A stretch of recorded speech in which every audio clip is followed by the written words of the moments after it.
जो है स्टार्ट करने वाले हैं। टॉपिक क्या है उसको आप स्टार्ट करो। आज हम लोग देखेंगे समांतर प्लेट संधारित्र की धारिता। ओके, ये आपके एग्जाम के लिए, बोर्ड एग्जाम के लिए बहुत ही इम्पोर्टेंट टॉपिक है। यूँ कह सकते हैं इससे हम लोग बहुत सारी चीज़ों को सीखने वाले हैं। तो आज हम लोग देखेंगे the parallel plate capacitor. Okay, तो ध्यान दीजिए, यहाँ समांतर प्लेट संधारित्र की धारिता देखेंगे हम लोग। तो आप देखिए इस फिगर में दो प्लेटें हैं, प्लेट P1 और प्लेट P2। यह दोनों प्लेट समान पदार्थ से निर्मित हैं और इनके क्षेत्रफल भी क्या हैं, समान हैं।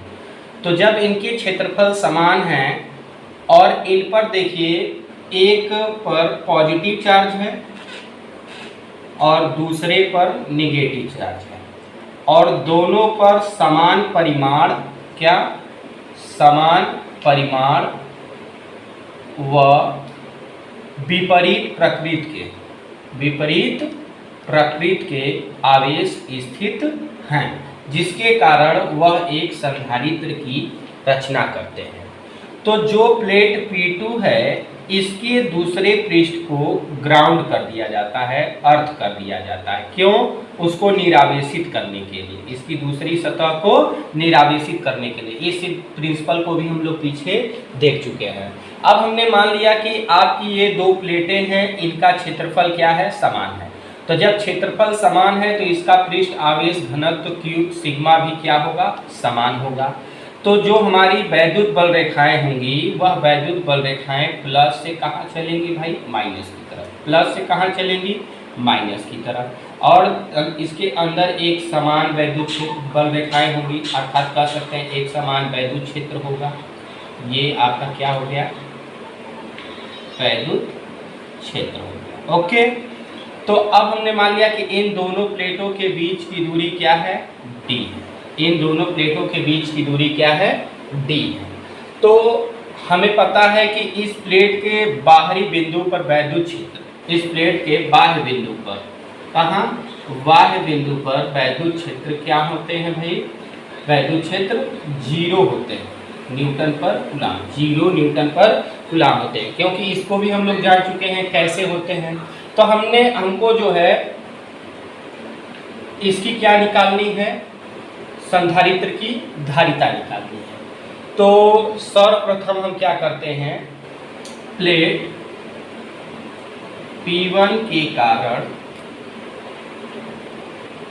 बिंदु P पर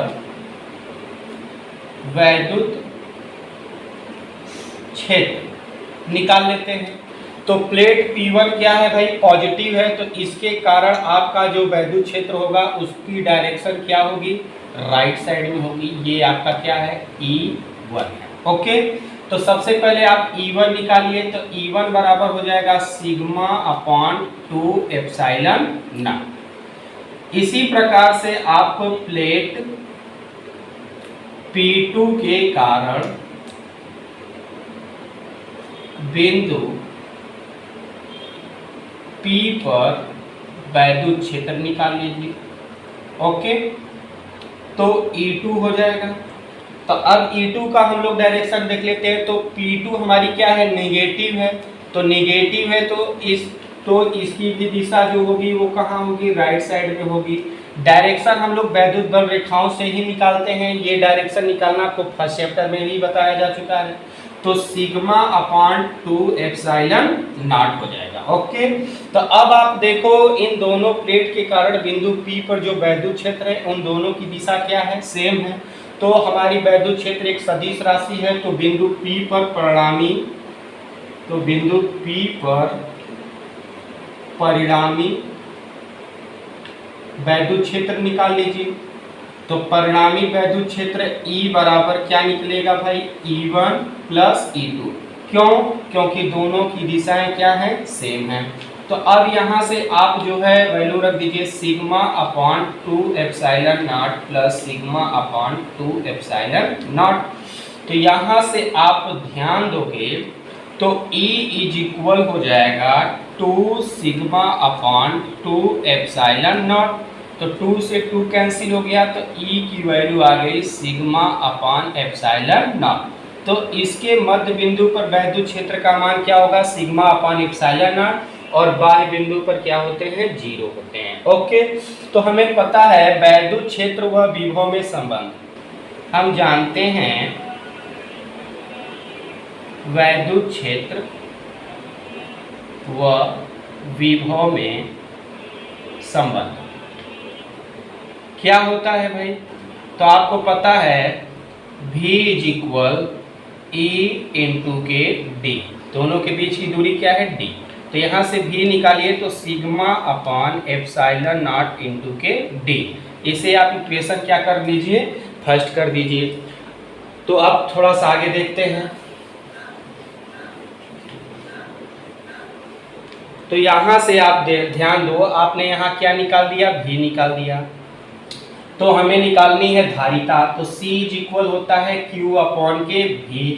तो C इज इक्वल Q की जगह आप sigma into A upon V लिख सकते हैं, क्योंकि आपको पता है सिग्मा बराबर Q अपॉन क्या होता है? A होता है। तो यहाँ से आप Q की वैल्यू आप निकालोगे तो सिग्मा इंटू क्या हो जाएगी? E हो जाएगी। तो सिग्मा इंटू A, आप V की वैल्यू इक्वेशन फर्स्ट से रख दीजिए। तो sigma upon epsilon not into के D। तो सिग्मा से सिग्मा कैंसिल हो गया। तो ये आप कहाँ से रखे हो? समीकरण 1 से। किससे रखे हो भाई? समीकरण 1 से। तो C की वैल्यू तो एप्सिलॉन नॉट कहाँ चली जाएगी? ऊपर। तो A एप्सिलॉन नॉट अपॉन क्या हो जाएगा? D हो जाएगा। ये तब होगा जब आपकी इन दोनों प्लेटों के बीच का माध्यम क्या है भाई? निर्वात या वायु है। क्या है? निर्वात या वायु है। लेकिन जब कोई परावैद्युत माध्यम है, परावैद्युत माध्यम हेतु, किसके लिए? परावैद्युत माध्यम हेतु। तो परावैद्युत माध्यम हेतु आप निकालोगे तो C is equal A epsilon not epsilon R upon के D। ओके, तो आप देखो परावैद्युत माध्यम लाने पर जो आपके प्लेट है उनकी धारिता क्या हो जा रही है? बढ़ जा रही है। तो यहाँ से हमारी ये एक इम्पॉर्टेंट कंक्लूजन निकल गई, निष्कर्ष है, जो कि आपकी इस पर न्यूमेरिकल्स भी बनते हैं। तो जल्दी से नोट डाउन करिए।